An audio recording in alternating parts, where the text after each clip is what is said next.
Never gets old. Welcome to Generation Movie on this Monday night. Thank you for joining us. My name is J.W. Colwell, and I am joined, as always, by the best co-host in the history of podcasts. Yeah, I don't know where we're going with this. Rich Drees, yes, sir. The Gotham City Gazette, where you review movies that get released in the Monarch Theater. Welcome this evening. How are you doing tonight, Rich Drees? I'm doing pretty good. Had a busy, crazy weekend. You've been super busy with this movie. This movie is. I'm so happy for you and Natasha. Thank you. And it seems like it's a blast, and you guys are having a blast and getting invited everywhere. And I'm very proud to be part of it.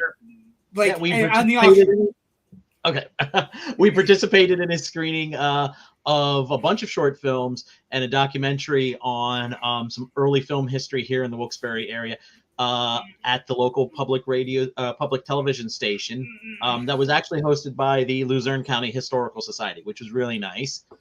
Super cool. Then, Sunday, took a drive into Fort Lee, New Jersey to go to the recently opened Barrymore Film Center. Now, is that the place that you had a picture this weekend that basically had you next to You Only Live Twice poster that was like coming soon? Yes. Well, actually, I was there for that screening of You Only Live Twice. They're doing a Bond retrospective right now. As if somebody's doing a Bond retrospective. I got in the car and drove. What are the odds? No, but I'm saying some podcasts might be ahead of their time. And might have had a Bond fest already this year. Mm-hmm. People are stealing our stuff, Rich. Yeah. The facility is beautiful there. If you are in like northern Jersey area, or you don't feel like, whatever your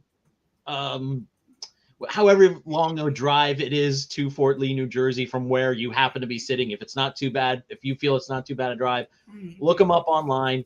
The Barrymore Film Center. It looked beautiful from the pictures. What they have coming up. They have some more Bond films going in through the rest of the week into next week, I think. Coming up soon, they have Frank Ferrante's live An Evening with Groucho performance, which I have seen and is amazing. If you're a Marx Brothers fan, you owe that to yourself to get to. They have they're on the museum. So they're a performing arts theater and a museum and a film place? Yeah. That's super nice. It's a beautiful auditorium. They have a museum side. They're in between exhibits when I was there this weekend, but I think the gentleman I was talking to said by June 10th they're going to be opening their Mary Pickford exhibit because Fort Lee, New Jersey was a very big hub of silent filmmaking back in the 19-teens. So that's Pickford was a ruthless actress that knew her worth. Much like the WGA, who's striking, that we are all in accordance with before they cancel some of our good stuff and we don't get the stuff we want. But writers deserve a right to live and earn a livable wage and also learn their craft. Part of this, it's not just about money. It's about being in a place where you can learn your craft from other writers. Smaller writers' rooms means less people learning their craft better. Is a great way to look at it. It's very much an apprenticeship process, almost, or a journey. You apprentice, journeyman, master, etc. It's all very career pathed, which I don't think a lot of people realize. Here on the Indie Escape Network, we support writers, we support creative types, and if you like our shows and anything about our shows, by all means, like our pages and like our places where you can find us. So, first one you can find us is on YouTube. Subscribe to our YouTube channel. All of our shows are there. So if you're joining us for the first time tonight, or if you're joining us for continuous time, please subscribe. It is a modest ask if you enjoy any of the programming that Rich and I have provided. Like and love our show. We have over 40 episodes at this point that we've made in the last year and a half. So by all means, get involved and watch our show on YouTube. That's the Indie Escape Network on YouTube. We also have the Indie Escape Network page on Facebook. You can find all kinds of cool stuff there, all kinds of creative types. We have a great new show on Thursday nights called The Sticky Microphone that just added one of the stars of the indie success story Skinamarink this year. Jamie Hill has just joined there with Wendy Zier on that program. So we're happy to have people involved that come from all walks of life. David Madison, of course, doing the end of the night, which he had a great show last night with Bob Senkowitz. So a lot of good things going on in the network. I have on the page, you can find me talking to Mark Muncy and Bill Slevin, who are famed people who do the parapsychology around the world. And, Bill Slevin is a demonology specialist who does all kinds of interesting stuff. He's doing a show called The Devil's Academy. We do all kinds of things that we're working on for the Indie Escape Network. So thank you for joining us. Some comments. Let's see. Oh, it's the usual crew. Let's see. Don't sound disappointed. No, I'm super excited. No, when I see the usual crew, I mean it the best possible way. Ken McKernan, good evening, friends. Kathy Frazier, hello. And Joe Ridgely, good evening, gentlemen. Good evening, Joe.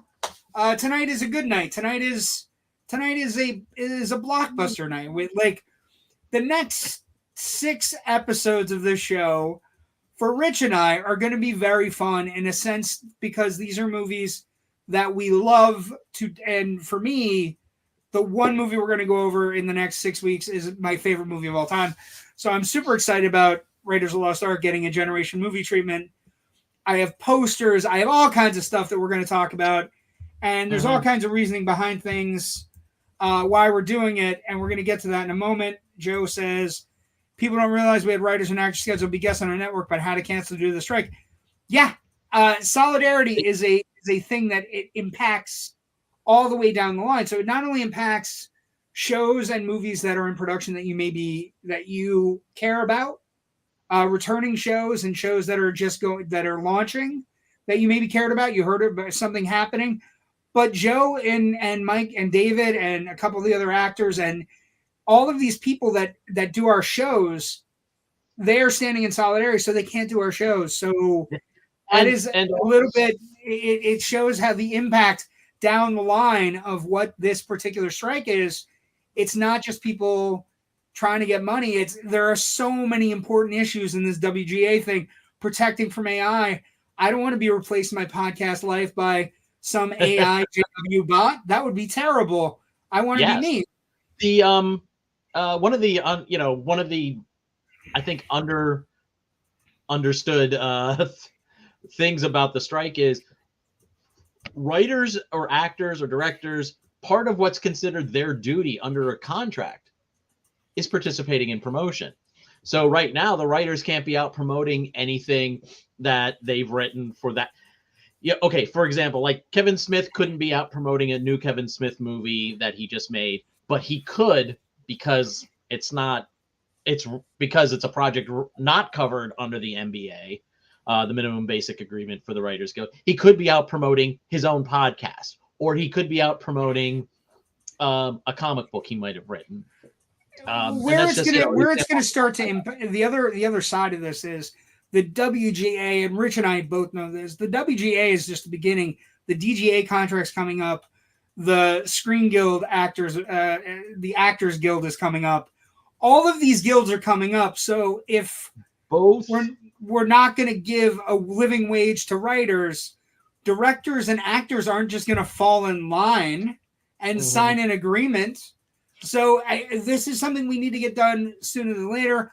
I have a feeling the studios want to stretch it out and try to make people hurt. Which is a bad idea. SAG contract and the Directors Guild contract expire on June 30th. I believe SAG, or it's either SAG or the Directors Guild, I can't remember which, starts negotiations on June 7th. This is a bad time to do this. It's going to be a summer of strike. Movie theaters have just started to love the idea of having multiple projects in a theater that various groups of audiences can go see. We've had a dry run, and now we have a summer where we're going to have all kinds of blockbusters, all kinds of things going on. But the strike is going to put a fucking knot in it, Rich. and that pisses me off to no end. Because as Joe originally said, it doesn't only affect writers; it affects everybody, and it affects. You may not think anything of it right now, but when we get to September, October, November, December, and we don't have anything to watch, or let's say you're a big Broadway fan and you really look forward to watching the Tonys every year, we're not going to get the Tonys because they were not given a WGA waiver. So, and then that impacts business on Broadway. That impacts business on off-Broadway. These are all things where it's a bottom line issue, but the people with the most money are not looking at it like a bottom line issue. And it sucks. Because, you look at like somebody like Ted Sarandos who runs Netflix, or you look at, God forbid, David Zaslav, who runs Warner Brothers, who I cannot stand in any feasible way. And they make so much goddamn money, and just being like, well, we're going to cut down writers' rooms, or we're like the new thing they're doing. And this is something that is coming up part of the WGA, but it's, I think you heard it like on a show like Bob Hart's Abishola was where it came up, right? All of the actors on that show were all featured performers on that show at one point or another. And now they've cut down the number of episodes for some actors, and they've made them guest performers, which includes smaller residual rates. So this was a cast of, like, from what I understand, anywhere from, I don't watch the show, but I was reading about it. It's fascinating. This is a show that has about 10 to 12 characters that appear often in every episode, like just 10 to 12 characters that are recurring. What they've done to some of the actors on that show is they've cut them down. So now they don't have a set number of episodes they're going to be in. They can be called at any time. They can't book new projects because their first contractual obligation is to that show, but they're not going to be right, and they're not going to be making as much money. It is a train wreck. It is a devastating effect on creative artists. It's a devastating effect on people who consume creative art like we do. And I just think the idea, although we're going to talk about it tonight, because I was reading some interesting articles about this Batman 89. I had no idea that Warner Brothers said it made no money, Rich. So, I mean, we're going to get there. We're going to get there in a moment, because it's legit. It's legit Republican fuzzy math. Legit. But it's one of those things where if a movie like Batman 89 hasn't made a ton of money, how could anything make money? It's like the Coming to America suit. It's like all of these suits where you look up and the studio is saying, oh, but we didn't make any money on that. And you find out that the reason they didn't make any money, one of the interesting things about Batman, when you look at it, Batman, the producers sold a distribution deal to Warner's that gobbled up $212 million. That's fascinating. That's amazing. Oh my God. You mean Warner Brothers charged Warner Brothers $212 million to release its own movie? That's great. That's just, and you wonder why people are going on strike. Does Rich have a Gotham PD shirt on? Yes. Yes, I do, sir. Yes. I'm surprised it's not a Gotham Globe, or I'm surprised it's not a press shirt. Because I always I have a Daily Planet press shirt, but for Gotham City, who doesn't? don't have those. This is Gotham City SWAT. They get hurt so much in Gotham, but they also don't show up in Batman 89. Like random things happen for about a half hour on screen, and then the police show up like 10 minutes after everything's done. But so we support all the folks that are on the picket lines. We support all our creative brothers and sisters doing all kinds of good stuff. And I think it's a good time to start Batman 89, right? Yeah. Let's hold on. Let's get first things first. I was gonna say first things first. I don't think we can talk about this movie without talking about Michael Uplin, the producer. Yes. Okay? Oh, I'm okay. fine. Okay. I'm still battling a cough. Batman 89. This is the original poster. This is the only poster that appeared in theaters. The subtle June 23rd. And then, of course, we would get Batman posters like this, where people, mocked up their own eventually. But this was all you had in the summer of 89, Rich, or even the spring of 89, leading to the summer of 89. And it is the single greatest marketing plan of any movie possibly in our history. I mean, it is a fascination. I was telling you beforehand in the green room, I was in preparation for tonight's show. I not only watched the movie, I watched an Entertainment Tonight from March of 89, where basically they were talking about the movie, but they were like, we don't know if the movie's going to do anything. But comic book stores and mall stores selling T-shirts and all these other places around the country are completely wiped out. They got nothing. So it's, what do you want to start with? I'm sorry. Okay. I don't think we can tell this story properly of this film without kind of talking about the producerial driving force behind it that got it onto the screen, Michael Uslan. He is a fascinating story. Yeah, and great guy. If you ever get a chance to sit down with him, he'll just rattle off story after story after story. Trust me. I interviewed him once, and trying to keep him kind of back on target was a little bit of a struggle sometimes. But it was great because you don't kind of care because you're hearing like all these cool stories about all this other stuff. He purchased the rights in 79, so they were trying to make a Batman movie effectively for 10 years. Right, it was him, and it was his partner Benjamin Meinecker. Yep. And they went through a bunch of scripts too. Tom Mankiewicz took a whack at a couple of drafts that was probably not they're okay. They weren't great. I don't want to crap on Tom Mankiewicz. But the interesting thing about those early scripts though by Mankiewicz and even Uslan. He had a Batman script called Return of the Batman, right? But he actually predates Frank Miller's Dark Knight, The Dark Knight Returns, and The Killing Joke. So they were kind of, it's an interesting thing. Like how you have that, sometimes you have that fascination where people have the same ideas and they both are putting them out there in the world.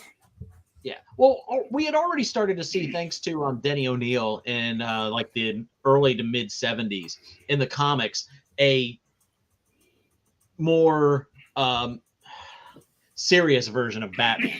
The 1950s, because of the comics code, kind of turned Batman into something kind of goofy, and that became the TV series. And then we kind of had to go back and forth a little bit until, while people were still kind of thinking Batman, bam, piff, cap, kapow, all that crap. I'm sorry. I'm going to put it out right now. I am not a big fan of Batman 66. If you love it, I'm happy for you. Even as a kid, I really didn't care much for the show, with the exception of when Yvonne Craig was on, but that's a whole nother story. No Julie Newmar, really? Well, okay, Julie Newmar as well. Or Eartha Kitt. Eartha Kitt? Yeah, come on. I'm not gonna lie to you. My first foray into Batman was the Batman 66 TV show. I used to watch at my grandmother's house. It was on WPIX New York every day at 2:30 and 3 o'clock. They ran one full episode. I had a Batman mask. I had a towel that I pinned around my neck. So I know, but here's the thing. I also know from reading the comics that it's not just the campiness of it. You know what I mean? Yeah. But that was the image that Michael Uslan was fighting with, studios for like 5, 6, 7 years, trying to get them to understand that, no, this can be serious. It can be, kind of more mature or adult in terms of its themes. Like a psychotic thriller kind of thing that many, And he kind of had to like swim upstream really hard on this. Because people were just kind of, the world was still in the shadow of Batman 66. And finally, And he talks about this a lot more in his memoirs. Was The Boy Who Loved Batman. He talks about, finally getting that deal, finally convincing Warner Brothers, finally getting Tim Burton on board. Tim Burton brings in when you talk about Uslan, they went to every studio, Rich. Columbia turns them down. United Artists turns them down. Universal turns them down. I was amazed. Before Warner Brothers even owned DC Comics. So yeah, and I was amazed. I was amazed that it hit so many different studios, and the idea that the studio that steps up is like the reasoning behind it is always is super interesting as well, right? Warner Brothers comes forward and says we'll take a look at it, and it's only because of Superman. It's only because Superman did so well for Warner Brothers and was a franchise that, unfortunately died out in the 80s, right? But Uslan, he was pitching hard. And to kind of just emphasize, or underline really quickly how important both those characters were to the studio, and not just to superhero cinema in general, but to the studio itself. Last month on Turner Classic Movies, they were celebrating 100 years of Warner Brothers, and they showed nothing but Warner Brothers films. And one night, Superman, and then Superman 77, and then Batman 89, back to back, and it was wonderful. I really enjoyed the hell out of it. That's an amazing thing, right? But the scripts, like one of the things you come up in production when you're looking at this stuff. The scripts are all over the place. Some of the scripts are super muddled. There is Tom Mankiewicz, you were talking about him earlier. His whole thing is he takes a shot with a limited series by Steve Englehart called Strange Apparitions, where he's adding all these different characters. And he has so many weird little things in it of people he wanted to play characters, and Mankiewicz had things written down like he wanted William Holden for Gordon, David Niven for Alfred, Peter O'Toole as the Penguin, and then all of these actors eventually die before the film gets made, so you lose his pitch goes right out the windows as actors kind of pass away, classically trained wonderful actors. But the characters are not in the movie that we see, right? No. We have he has a character. He has a mob boss named Rupert Thorne, who is a major Batman villain. That's of the crime boss variety, and he has Silver St. Cloud instead of Vicky Vale. So, and he has Robin. Dick Grayson is definitely part of the Mankiewicz script. So you have all these different things. Robin was also part of the first two drafts from Sam Hamm as well. There's a great sequence, because the Batman script was actually one of the first scripts I ever bought at a convention about 8 months before the movie came out. Where they were peddling the Batman stuff hard. You're out in the street corner just buying a script. I got a script for you. Got a script. Comic book convention in Harrisburg, Pennsylvania. Actually, I got a script. Got hot scripts. Oh yeah. You open it up and it was like a Rolex. They're just scripts hanging in the guy's jacket. Here's the first page from it. This is the first page from the first draft.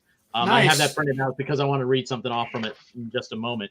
But the first and second draft, and all the drafts now are pretty much out there floating around online if you know where to look. Yeah, but the draft Robin and is a great sequence with after the confrontation at Vicky Vale's apartment. Bruce is shot, but he has the thing hidden in his suit, and he falls down unconscious. And yes, the makeup tray. Joker actually kidnaps Vicky at that point. And so Bruce runs downstairs, Well, first he grabs one of Vicky's pantyhose, wraps it around his head to hide his identity, runs downstairs, knocks a policeman off his horse, starts chasing down the street on horseback after the after Joker's van. He also, taps a little button on his belt buckle, and that summons Alfred in a yellow VW bug with its windows all smoked. He, and you see this, mysterious VW bug, zipping around the streets. Van goes down an alleyway. Bruce is coming down the street. VW bug's going this way. A hand reaches out with a parcel, and he snatches it, goes down the alley, and at the other end of the alley, out comes Batman on the horse. And then it leads, which was kind of like, okay, it's probably he didn't get dressed while riding a horse down an alley. That seems ridiculous. But it still it read really cool and exciting.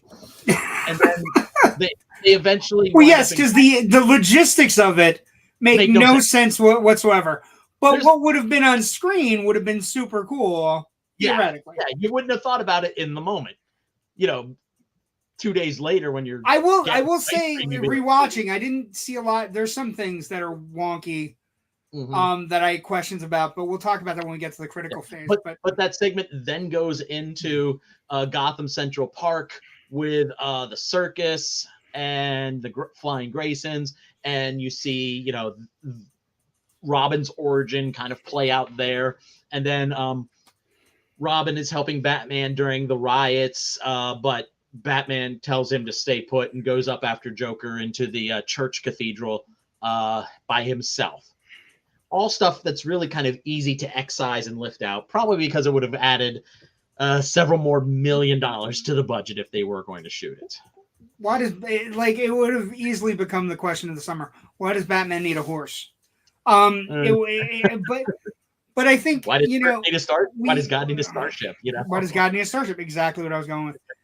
But what I think is, you talk about these script pages and these things there are so many drafts of the first, just getting it from 79 to 89, right? And then, of course, Sam Hamm comes on, and then they functionally start doing all of the casting, and casting is always, for us, a major component of any film. But for this one in particular, after Tim Burton gets hired, right? After Pee-wee's Big Adventure becomes a major hit, right? After Tim Burton gets hired and they start futzing around and figuring everything out, the Joker was kind of predetermined. They needed at least one major star, right? They need at least one major star. And Burton comes on, once he gets there, he even has his girlfriend, Julie Hickson, write a 30-page treatment. He didn't like the Mankiewicz treatment, thought it was a little too campy, right? Because again, think about the actors that we talked about with the Mankiewicz version. David Niven and Peter O'Toole, I love them both, but in the Batman universe, I don't know that I can see them there, right? Mm-hmm. Where you're not getting into a 1966 Batman, right? And then, although, O'Toole could do anything. I don't want to, and David Niven could do anything. I don't want to say anything like that, but I just O'Toole don't see did Supergirl too, so yeah, Yeah, exactly. But, once you get the Killing Joke in The Dark Knight Returns and then Tim Burton gets hired, you start looking at the casting, and you see Sam Hamm come in, and Hamm is, he doesn't want to, he figures out one of the cool things about the script is the way they do the origin of Batman, which is one of the most talked about things in any Batman story, right? Any Batman story, how are you going to handle the origin? How are we going to get it? It always has to happen. You have to have pearls, usually gunfire, a child. It always happens. But I think one of the interesting things is in Hamm's version of the script, we can find a way to do this in flashbacks, and we can find a way to do this that is controversial now, where you connect the Joker to Batman and you create the ultimate chicken and the egg theory, right? Because this movie, when you get into it with real Batman fans, one of the things about this script and the production, they have no problem with the Joker. They have no problem with Jack Nicholson playing the Joker. They have no problem with it. But the moment you told people in 1988 that Michael Keaton was going to be Batman, you have 50,000 letters being written to Warner Brothers. I was there. I remember. Believe me, people went people went batshit because they were like, Mr. Mom is going to be Batman. Gung Ho is going to be Batman. What the fuck, right? The thing is, most people hadn't seen, because Tim Burton, I think, was looking at Michael Keaton's work in Clean and Sober, which was written and Beetlejuice. And Beetlejuice. Remember, Tim Burton has him in Beetlejuice, and he knows exactly what he's capable of. Mm-hmm. Yeah, both so sinister and whatnot. Yeah, I remember going, wait, Tim Burton, the guy who gave us Pee-wee's Big Adventure, is Beetlejuice. Well, this is even before Beetlejuice came out. He was announced for Batman. So I was like, okay, let me go see this Beetlejuice movie and see if I see something that I'm not seeing right now. And the shot early on in the movie, as the workers are doing over the house and everything, it's of there. Lydia walking up the stairs with the dust and everything, and she comes out of it. I remember sitting there in the theater, the Strand Theater in Kutztown, and went, okay, he can direct Batman.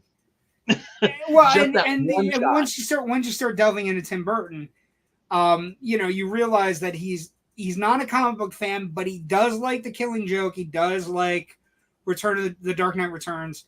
So he has a little bit going for him there, and he has people around him that at least have a concept of what they want to do, right? Yeah. So you get the casting of, I'm always fascinated. Here's the A-listers of Hollywood that could have been Batman and chose not to be. Mel Gibson, Kevin Costner, Charlie Sheen, which again would have been terrible. Tom Selleck, Bill Murray, Harrison Ford, Dennis Quaid, Pierce Brosnan at some point, Willem Dafoe. Some of these names considered for the Joker.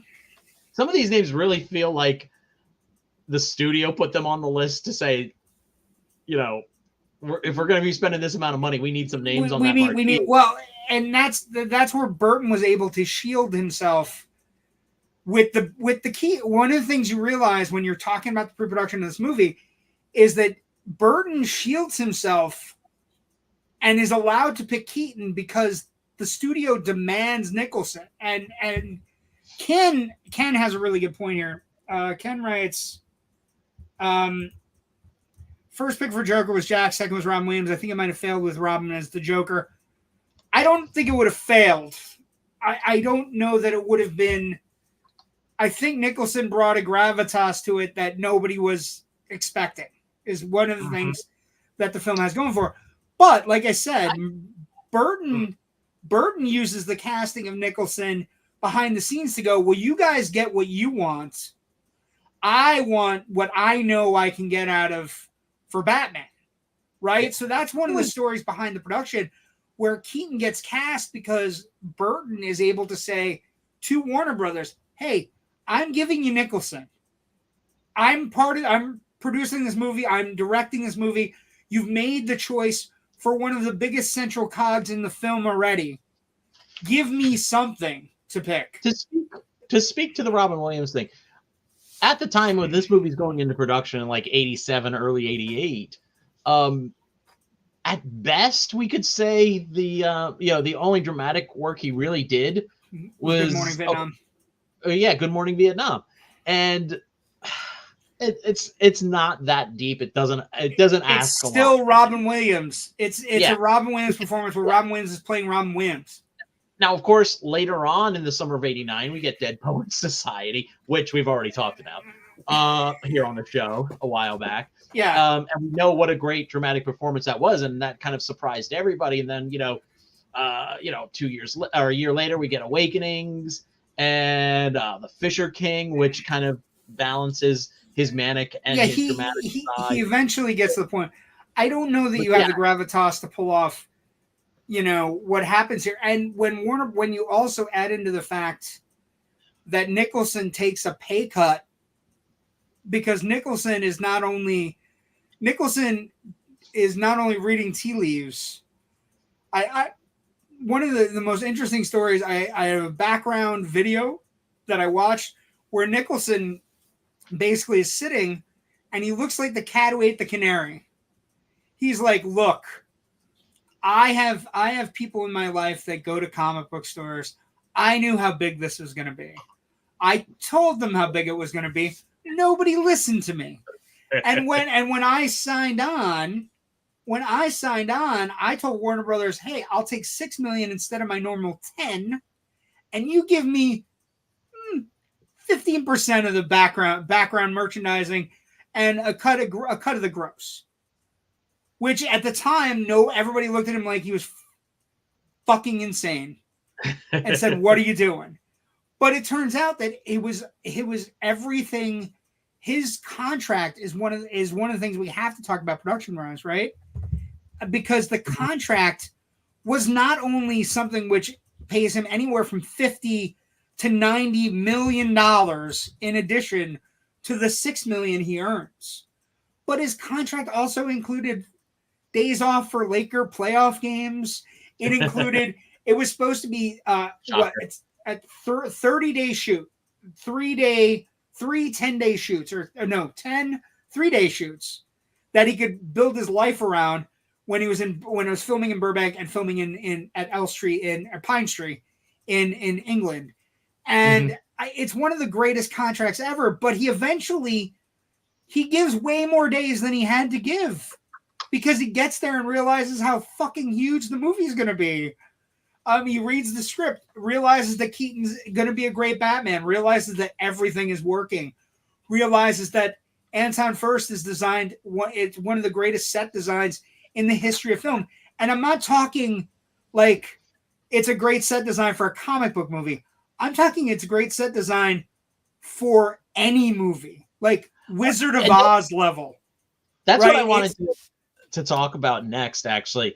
Yeah, Anton Furst's production design here is creates a Gotham City that is literally a character in this film. You hear that a lot. The location's a character or whatever. This movie could not have been done on like a New York backlot, New York street backlot at Warner's, just redressed a little bit.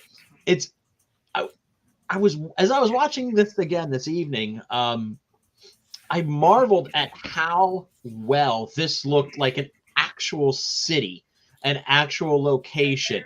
The 4K is beautiful. The 4K. If you haven't watched it in 4K, I was just watching it on blue. But really? But the 4K. I just got 4K, so it was gorgeous. It's the clearest it's ever been.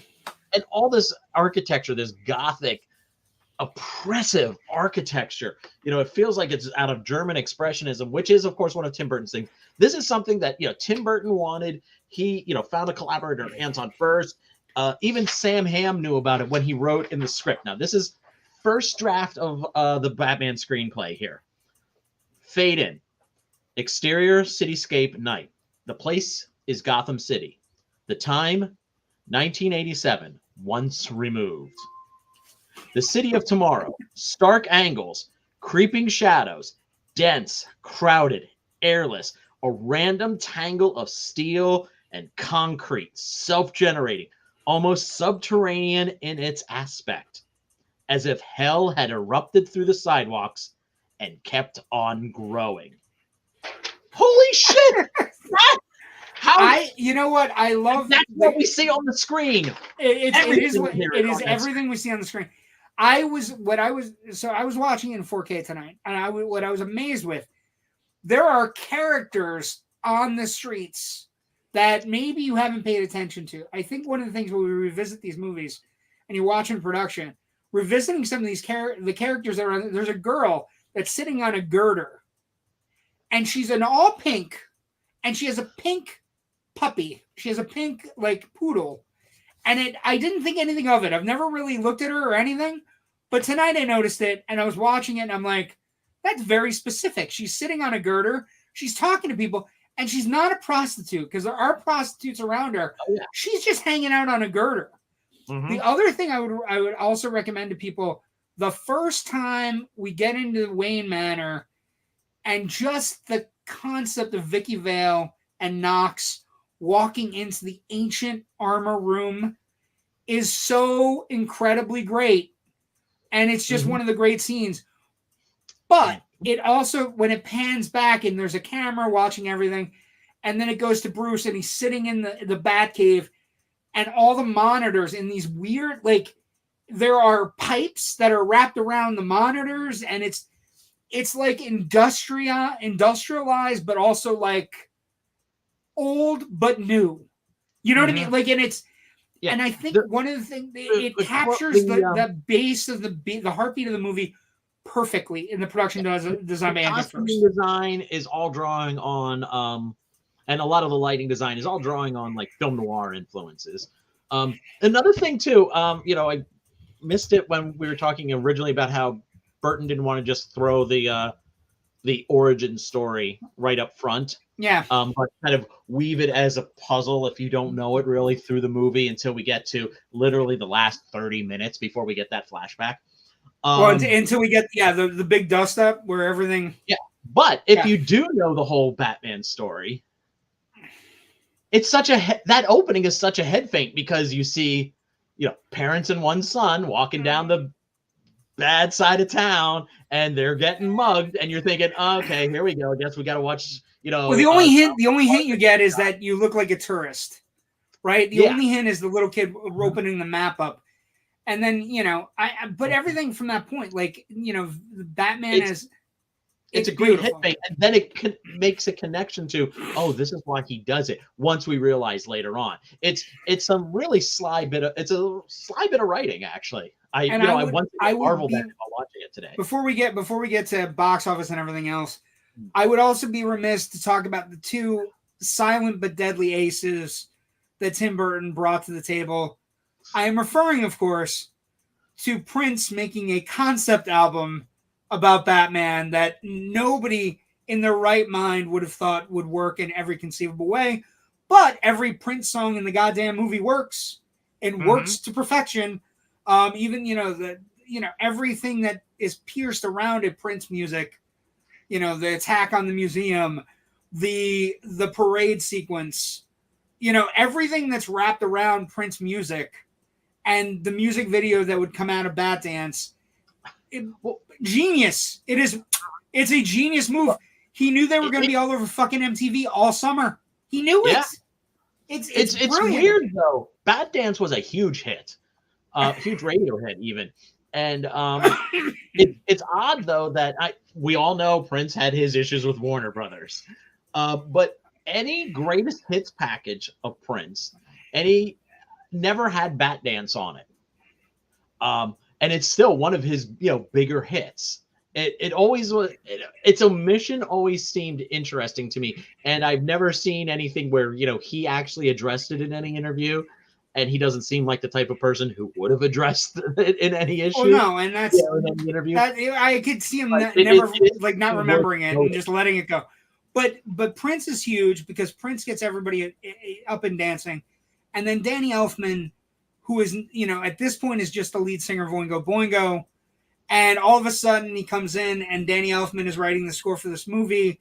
And he had done a couple movies before, but nothing that comes close to this. And certainly nothing where you go, when you're hiring him, where you go, we're going to get like a John Williams-esque score, or we're going to get an epic score. But it turns out Danny Elfman is the second ace. He has Burton has Keaton, who he knows he can get something out of. He has Nicholson, who is at the top of his game and is basically not only realizing that he's creating the character because he wants to be in Batman, but also realizing that he's taken a back-end deal. So he's super great at what he's doing, right? Where he's trying to make it bigger and larger than life. Elfman's first score was Pee-wee's Big Adventure, and then he also did Beetlejuice. So, he had this good working relationship with Burton already. But he also done like Midnight Run. When you say, hey, what's a great Danny Elfman score? No one says Midnight Run. No one says Midnight Run. And they should. By the way, that is it. Can I bring up something that you brought up, Midnight Run? And I'm not saying we it's a movie we should definitely do on this show. because it is one of the single greatest buddy comedies in the history of film, and it's highly underrated. I think it's one of the most underrated films that you're ever going to hear from the 80s. Like, I just think it's one of the great movies that nobody talks about. So thank you for bringing it up. I appreciate you every day.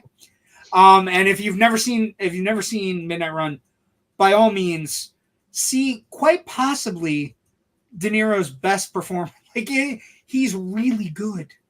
Like, it's not Raging Bull, but it's such a great performance that we rarely see out of De Niro in movies that I think people like him in, like movies like Meet the Fockers and Meet the Parents, and it's kind of like cloying.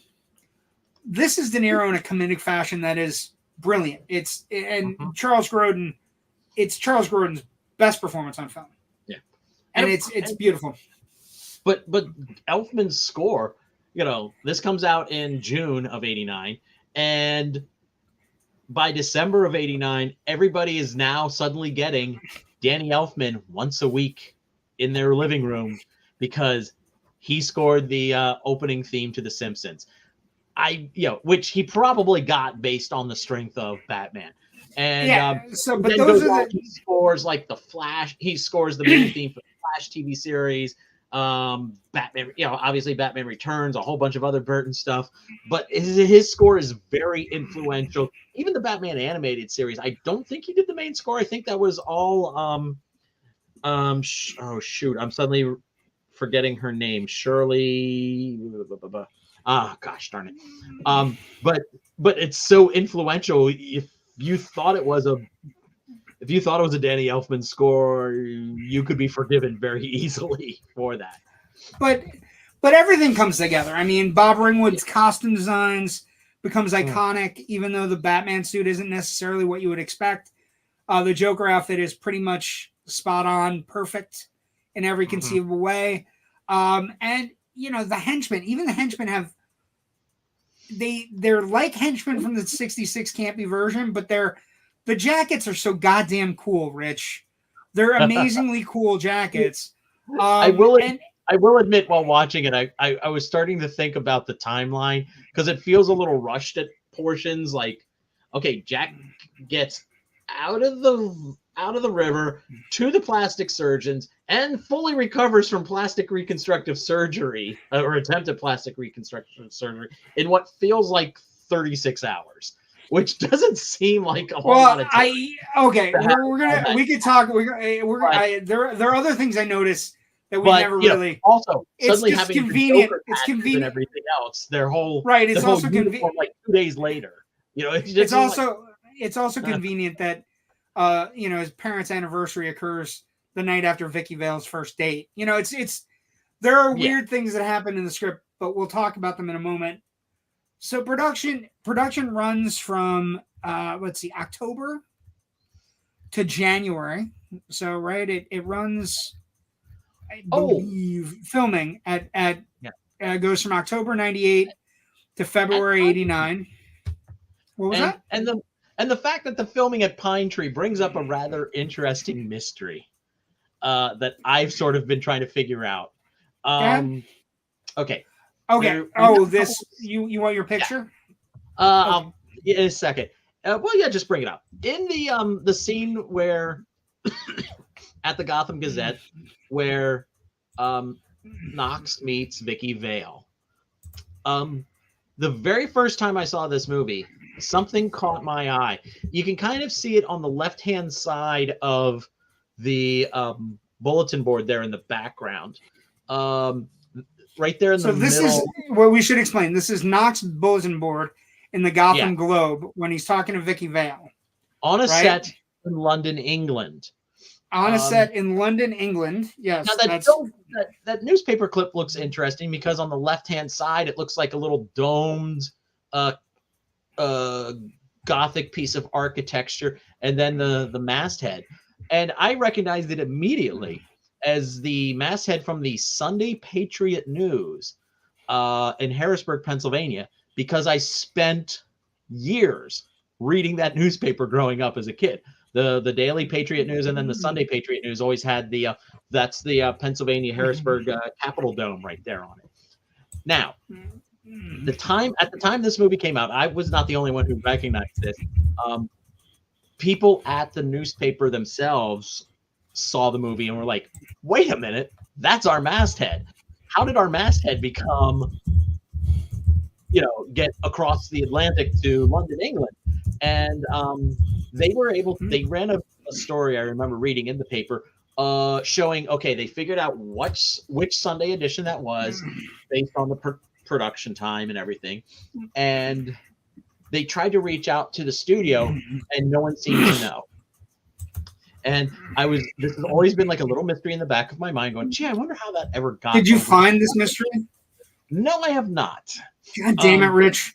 Even in the last couple of years, I've in like some of the. Well, now we can set people off and as part of being a Generation Movie fan, go find for yourselves why the Harrisburg Post News. Yeah, even in some of the film crew groups that I'm on Facebook, which I'm kind of there, not so much because I work in film, slightly, but because I'm there to hear stories and learn more about the process. Even then, I kind of threw out that question now and then. I was like, hey, did anybody here work on Batman 89 and specifically in set deck? Because I wonder if it's a Robert Wool thing. I wonder if we can send something to Robert Wool and ask him. Maybe he had a chance. Maybe he had a chance to do his own desk.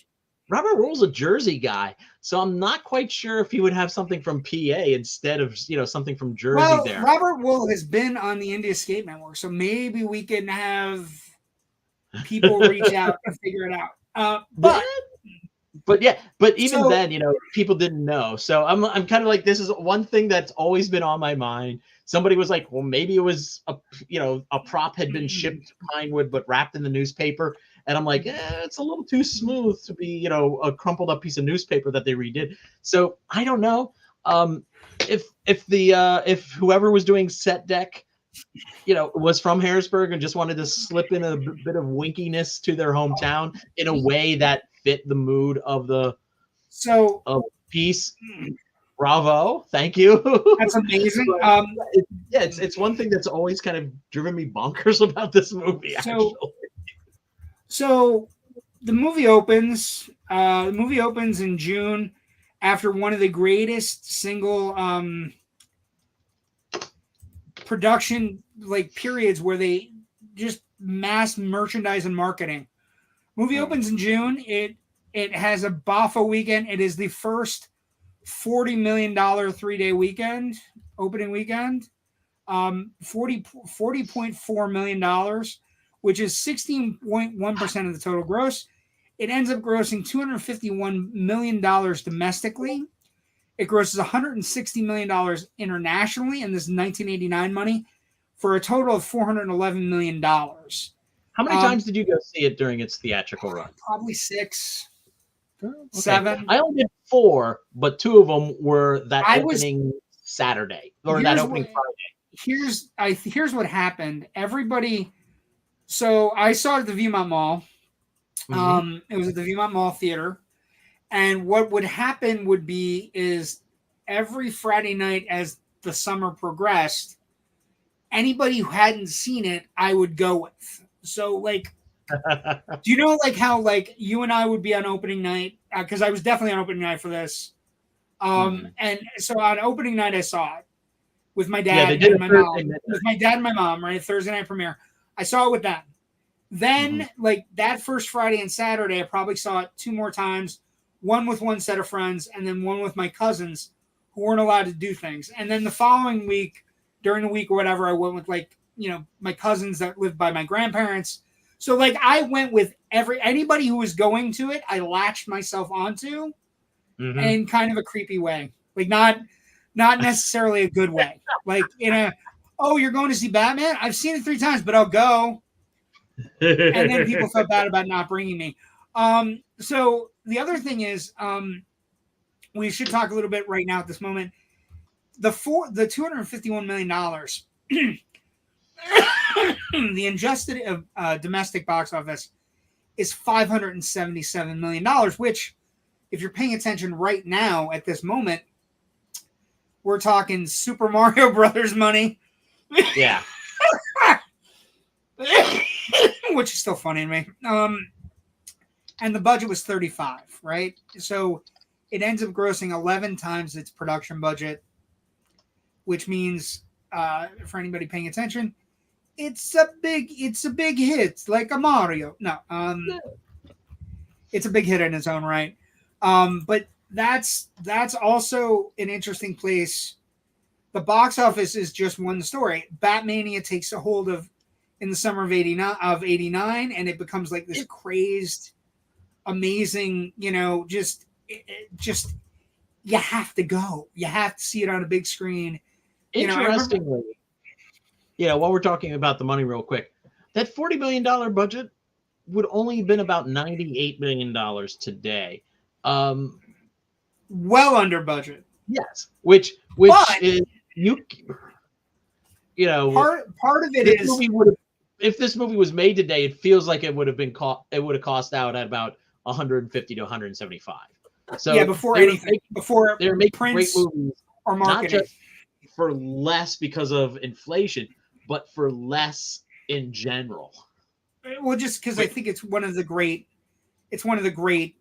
stories. It's one of the great movie production stories because everything comes into place where, we could have had Bill Murray as Batman, and we got lucky with everything. Critical response then and now. Now here's interesting stuff. When we talk about these glorious movies that are major zeitgeist moments, right? Major moments. Very rarely do we talk about tomato scores on Rotten Tomatoes this low. 74% for the original Batman from critics. And one of the critics that really hates it, I rewatched the episode of At the Movies. Roger Ebert fucking hates the movie. Him and Siskel get into an argument about the movie, and he goes on a soapbox that says, I saw people taking their kids to this. They shouldn't be taking their kids to this.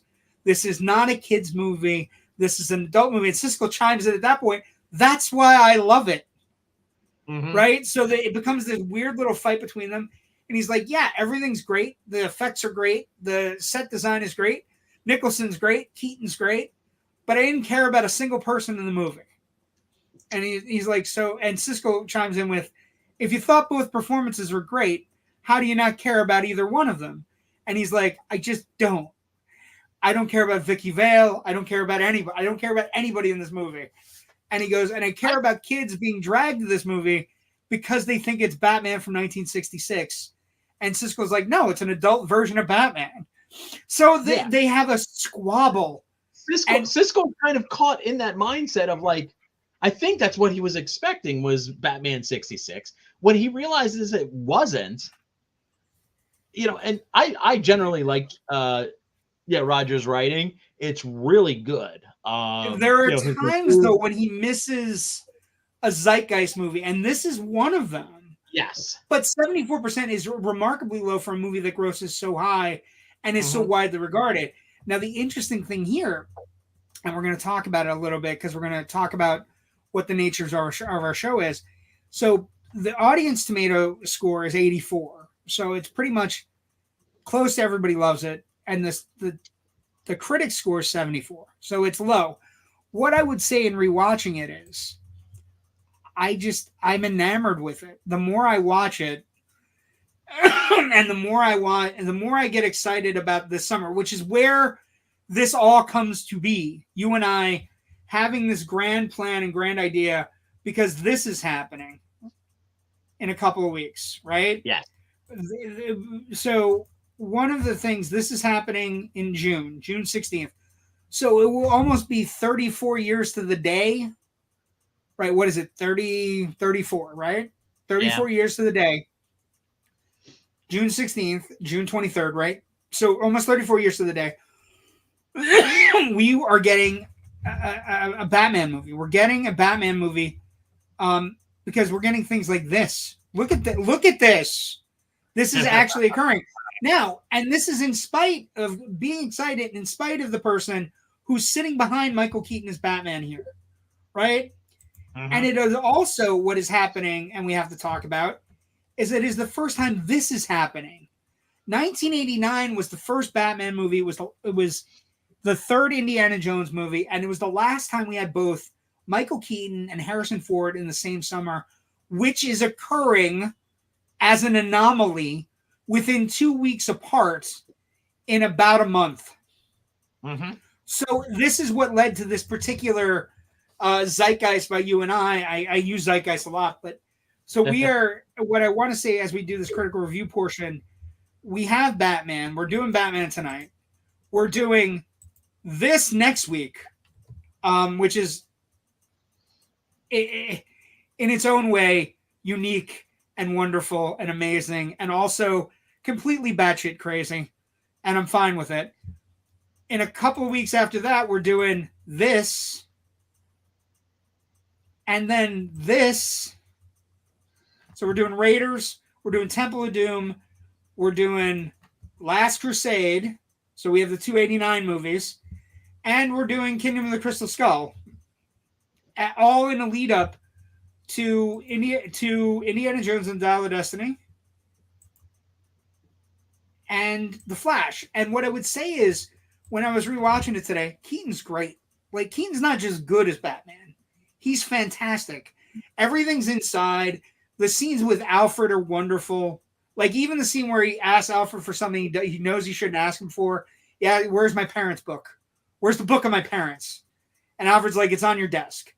And he starts thumbing through it, and Alfred goes, sits at the bottom of the screen. And he's like, do you have something to say, Alfred? You know, and it's amazing. I think Keaton actually, he's one of the only Batman that we've had, and the Cape Crusader has been played by a lot of people. He's one of the few Batman that has gotten both characters right, which is infinitely more harder than you would expect, right? It's because some people like Bale's Batman, or some people like Bale's Bruce Wayne, but they don't like his Batman voice. Or some people like Val Kilmer's Batman, but not his Bruce Wayne. You know, the idea that you get both characters right is really hard. And one of the things I noticed tonight in the movie, is he's great as Wayne. He's great as Wayne. But he's even better as Batman. I would say in terms of Val Kilmer, though, he got screwed with the way that movie was edited. They chopped some stuff out of there that I think would have helped elevate what he was doing as in the Bruce Wayne part of the role. Well, that's always the Shoemaker director's cut is what everybody's fighting about after we get Snyder cuts. But what I think is most pleasurable about this movie, one, the Joker take is an interesting take, but it's not necessary. Like, there's never for a moment. One of the things I noticed today, and I feel really strongly about, I don't know how I feel about it. Nicholson is great as the Joker, but he's never not Nicholson. At any point in the movie, he's never not Jack Nicholson cool. Like, even when he's Napier at the beginning, like, there's a whole sequence with Jerry Hall, who's drop dead gorgeous, married to Mick Jagger, right? And she's playing this character that's kind of like a model type. And, Nicholson's walking around with a deck of playing cards, and he's basically schluffing her off. And she's like, you look good. And he's like standing in the mirror, and he's like, I didn't ask. He's always fucking Nicholson. And one thing I can say about Michael Keaton is there is a divergence between the two roles he's playing. And it's one of my favorite things to watch.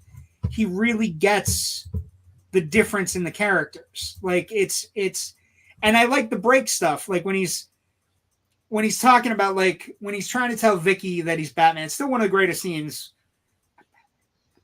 Like, it still plays.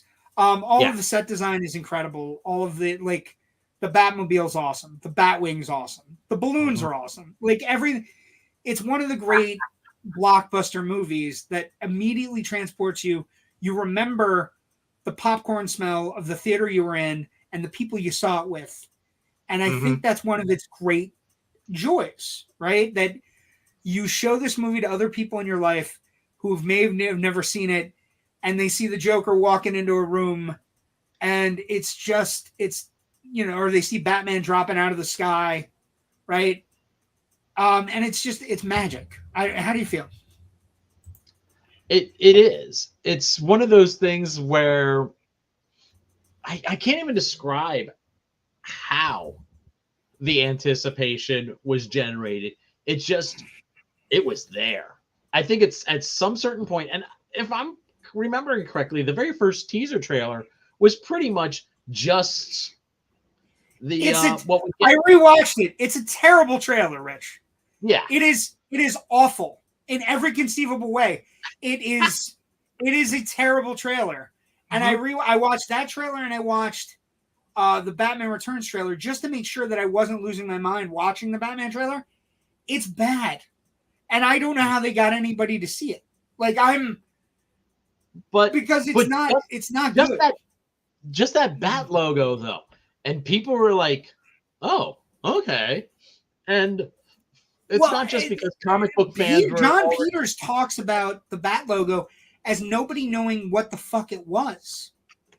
Because they remember this is the Bat logo that we're talking about, right? Yep. For the poster, it's cut off like this. So some people thought it was somebody's mouth. John Peters talks in one of the videos, background videos in the movie, about about how people thought it was a mouth for the longest time. They didn't know what was coming on June 23rd. And eventually they changed the poster to put Nicholson and Keaton up so that people would know. And that brings up an interesting thing. Look at this. Joe Ridgely writes, I miss the days when you could only see a movie trailer at the movies or wait to catch it on TV. Remember when they had half-hour or hour-long behind-the-scenes shows to plug movies on network television? Yes. And even if you saw this trailer was awful. You can go look it up and find it. It was terrible. The Batman Returns trailer was much better. And then the Batman Forever trailer was much better than the movie. Like it was weird how we got with trailers. And then Ken, people were so look at this from Ken. Sacrilege. Boo on the Temple of Doom. No, Ken, no. No, there's a lot. We may not change your mind completely, Ken, when we get to Temple of Doom, but hopefully we'll give you some things to think about that film. But getting back to the summer of '89, which was a big summer anyways, but people were like totally freaking out about Batman to the point where like people were having the Bat logo shaved into the back of their heads. Yeah, barbers. In their hair. People were getting tattoos. Pins. Where are your pins? Show them your '89 pins. They were giving out. I can't remember if I got these from a friend who worked at the movie theater or if these were at a con. But they were giving out these great promotional pins of like, heart. But this is amazing. Wait, this is something you did not notice until tonight, correct? Yeah. Oh, celebrate the tricentennial. I don't know if anybody knows, but it's the bicentennial of Gotham in the movie. Mm-hmm. So Rich has had a pin for 30 years that was wrong. But Elect Harvey Dent is great. And then they did this again. What they did, Penguin for Mayor pins that I'll show next week too. Oh, good. But so let's talk for a moment about Legacy, right? Because we're running late on time. Well, we're talking about it already, I guess. Yes, we are. And franchise viability. First off, I've never made a franchise. First off, it's easily Warner Brothers. It's quite possibly the biggest cash cow in the history of Warner Brothers. I mean, there are things that are bigger standalones, but as a process of releasing things, making movies, making boku money, home video streaming, home video sales, this movie launched 1,000 ships, right? This movie also set forth the marketing strategy that up until this point was only really used by George Lucas, right? This is like we've had plenty of movies in the 80s that have toys now, right? Yes. Plenty of movies in the 80s that have toys now, but this was one of the few movies that actually had toys in the 80s, right? And the legacy and the franchise viability also extends without this Batman hitting, Rich. And this is, one of the things that I think we don't really talk about. We don't get Batman the Animated Series. We don't get what is distinctly thought about as the best version of Batman ever put on any film, celluloid, whatever. And if we don't get Batman the Animated Series, we don't get the animated DC universe where all of these DC animated things have have sprung from. Yeah, which right? is still going on now. They're still putting out DC stuff. Also, once Batman became a huge hit, every studio wanted to have their own Batman movie. They wanted to have their own comic book adaptation. Money into things that kind of worked some of these themes. A lot of times working some of the visual themes, and we wound up with things like Dick Tracy, which is fantastic. We wound up with The Shadow, which, as a fan of the original, highly underrated. Highly underrated. We will have a discussion about that someday. It falls apart. The Phantom, not underrated. Phantom, which terrible. The Rocketeer, which I adore. It's one of the greatest films ever made, as far as I'm concerned. We had a whole bunch of other things. Brenda Starr, which kind of, I think premiered on an airplane and still had walkouts. And don't leave out the fact that we probably don't have the Marvel Universe. We probably don't have Iron Man. And if this Batman doesn't succeed, we don't get Blade. We don't get Iron Man. We don't get Batman Begins, Dark Knight Rises. Somebody else would eventually have gotten around to doing some more general also audience negative legacy viability. We get Zack Snyder doing superhero movies. Good with the bad. Mostly bad. But yeah, I mean, this movie launches 1,000 ships. It leads a steadfast merchandising component. It leads a franchise building component. It leads, actors who might not get a shot to play a role, like Robert Downey Jr. Again, did a lot of comedies before he became Iron Man. You know what I mean? And the other side note, and this is one of the greatest things ever, and I want to talk about this, Jack Nicholson's contract. Jack Nicholson's contract for this movie, in which he only was scheduled to work 30 total days, ended up working 106, so he was being kind, but also made anywhere from $50 to $90 million.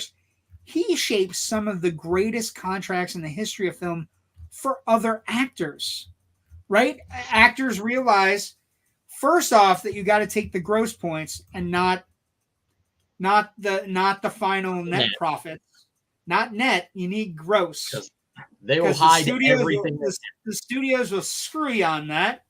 In which case, there was an article I read online today that basically said Warner Brothers in 2021 declared that Batman 89 is technically a flop for their studio. I mean, and Warner's has a renowned history of that. Joe Straczynski, the creator of Babylon 5, has talked about how he brought that show in under budget every year. The DVDs sold in the millions. It's found new life again on streaming, but he gets a profit participation with net points. That's all he could have. That's all the power he had to get when he signed the deal. Nicholson was amazing, so but he hasn't seen a nickel from that show. He said if a pencil breaks on a movie being shot in Yugoslavia, they'll charge that to Babylon 5. Just to keep him from, keep it from showing the profit. Well, and what I was saying about the Nicholson thing, the Nicholson thing is he showed to give you an idea of the actors that we're talking about that took it from him and ran with it. You're talking Tom Hanks. You're talking Tom Hanks is one of them. Sandra Bullock took gross points. She took 50% of gross profit revenue from Gravity. She ended up making $70 million on Gravity and winning an Oscar.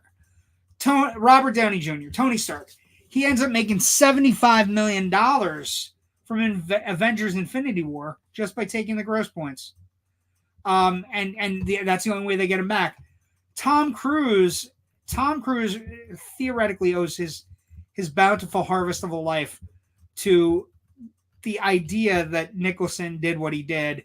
And Cruise, to put it in perspective, Cruise rumored to have made upwards of $110 million last summer because he was the one that spearheaded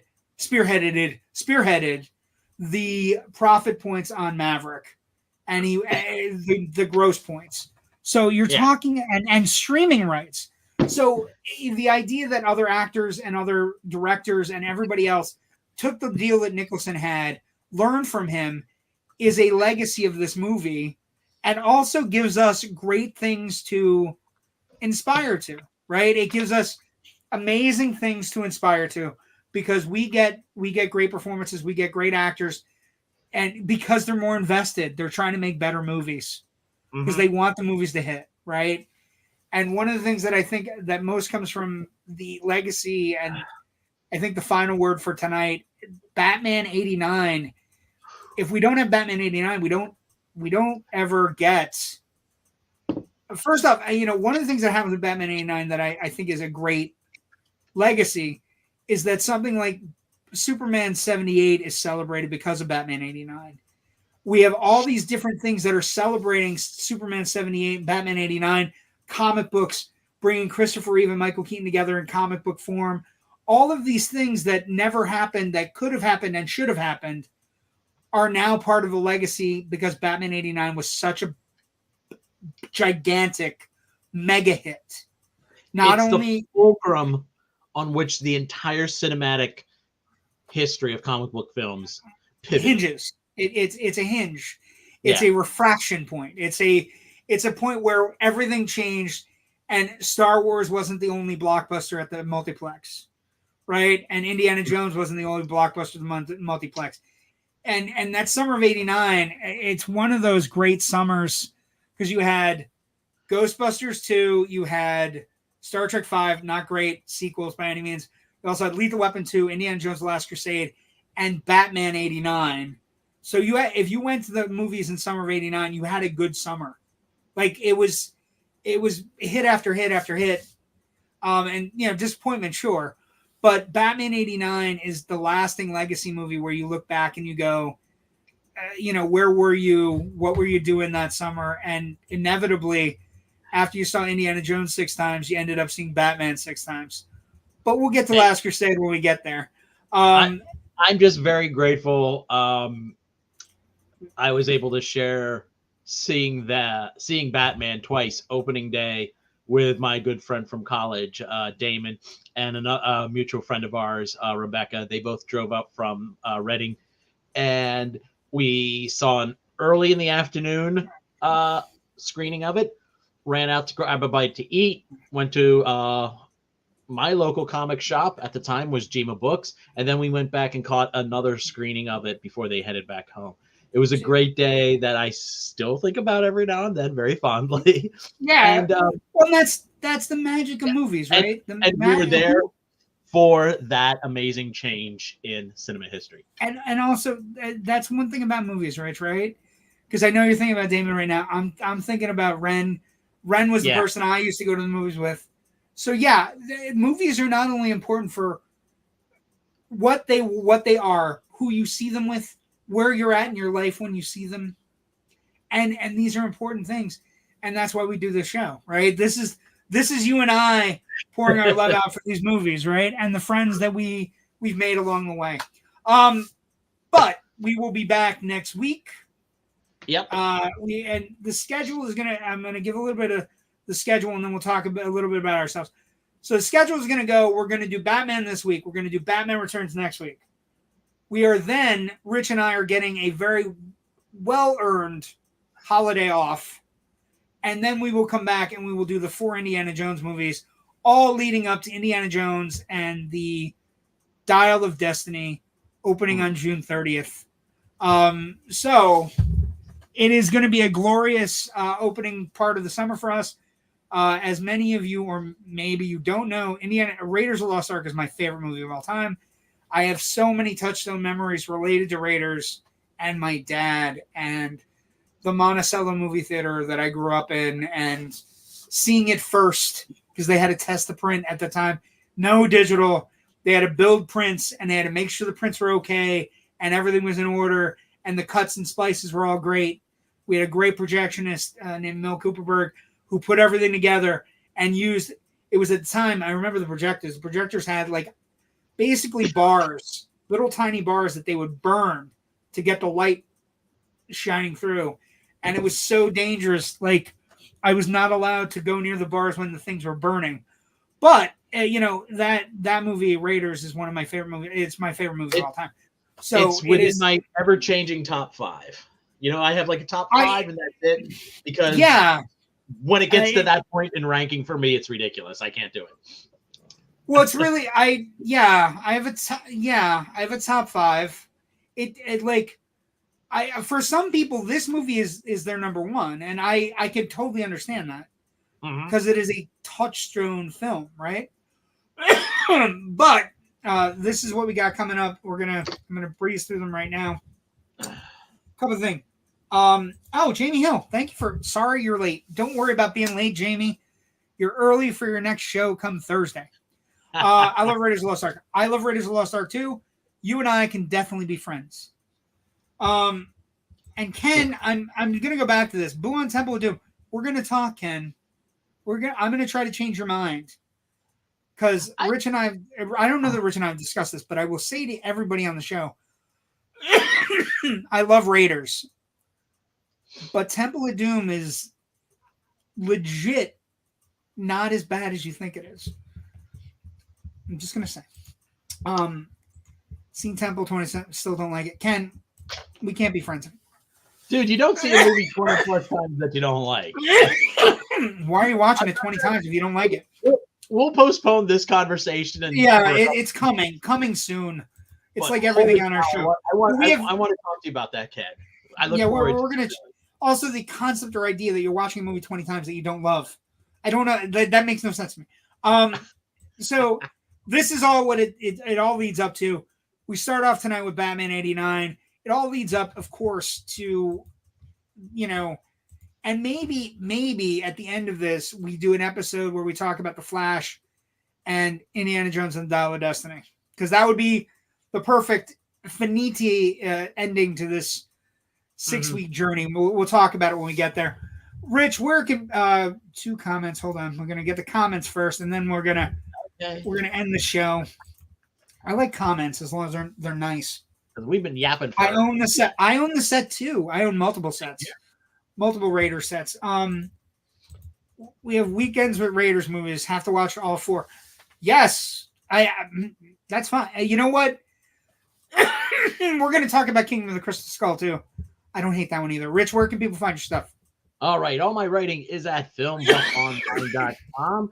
I am also participate on 2 other podcasts. The first is the Big Picture podcast, which I do in conjunction with my good friend, Natasha Bogutsky.